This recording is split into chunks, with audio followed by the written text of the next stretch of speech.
Are you someone who works an enormous amount of hours and you really take pride in that? Okay, let's talk about that. Our personal commitment to being a highly effective and successful communicator should never stop.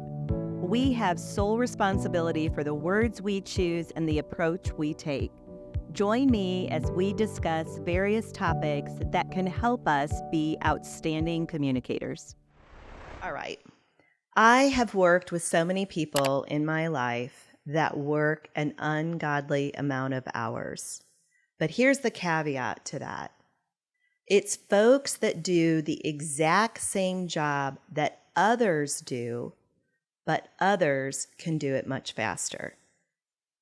So this is where it gets dicey because many times the people who work an ungodly amount of hours have a very difficult time explaining why.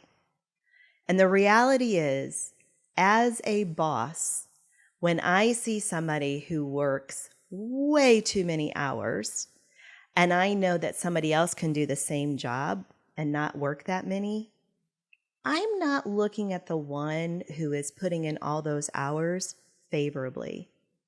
I'm thinking, why does it take them that long? Now, in their mind, they may feel that they are so committed and they are just completely valued by their specific employer. And that employer couldn't live without them. And they've started convincing themselves over and over on just how much of their life they're willing to give up for their employer. And they're hoping that their employer sees it that way as well. But the reality is, many employers, including myself, question why. What are they doing wrong? Now, I'm not talking about boundaries. I'm not talking about any of the psychology behind this. I'm simply talking about from a business perspective. If I have an employee that is pouring hours into the business, doesn't necessarily seem happy, but really pouring hours into the business, I really look to see, are there employees that could be more efficient at that job? And do I want to look to them instead of this particular employee?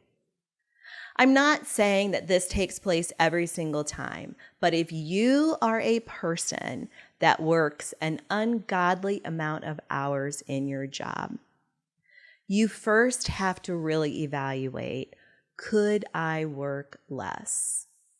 And then you need to have a conversation with your leader, your boss, and ask them, I would really like your insight and your help.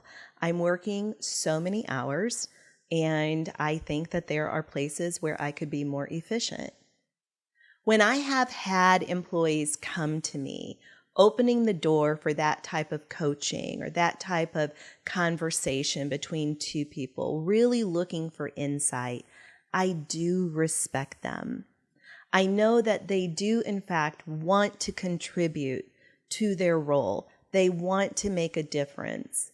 But I'm also impressed by the fact that they recognize the way they're doing it may not be healthy for the business or for them. So they're opening that window of opportunity to discuss, what does that look like?